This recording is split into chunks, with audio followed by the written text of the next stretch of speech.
Mga gutom na ako! Ay! Ay! Ay! Eh, pasensya ka na, anak. Eh, yan lang ang nakayanan ko eh. Natanggal ako sa trabaho. Paano tayo ngayon? Ha? Tatanga-tanga naman ba kayo kaya natanggal ka?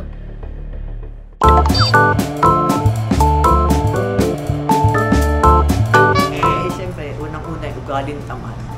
Kailangan matutunan mo rin ang lahat. At saka hindi ko mayaman ka, kailangan na kung senyora ka o senyorito ka, huwag naman ka na. Kailangan tulungan sa bahay.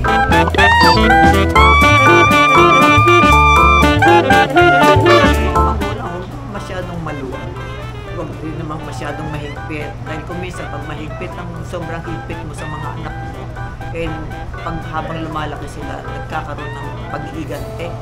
Yung bang, ano tawag ito, yung vengeance.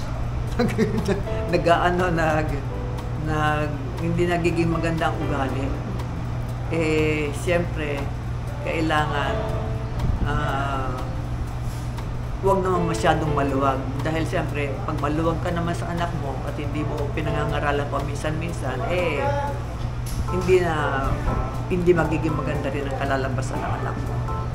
Baka mamaya, hindi mo alam kung ano na ginagawa sa labas, sa barkadahan. Basta lagi mong pupunuin ang pangaral ng mga anak mo at saka ikabubuti.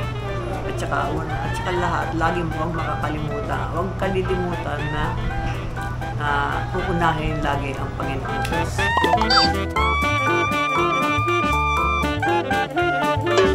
Kasi yung mga anak ko naman sumusunod naman sila sa mga alam naman nila kung ano yung masama at alam naman nila kung ano yung hindi maganda. Siyempre, nasa sa'yo na rin yun. Kung ang parents mo, parents nila nakikita lagi nag-aaway, siyempre, hindi rin magiging maganda sa paningin ng anak. Baka paglaki nila, ganun din. Para sa nung storyang ito, kailangan mapanood nila. Naku, panoorin niyo itong storya namin na ito. Sa wish ko lang, ha?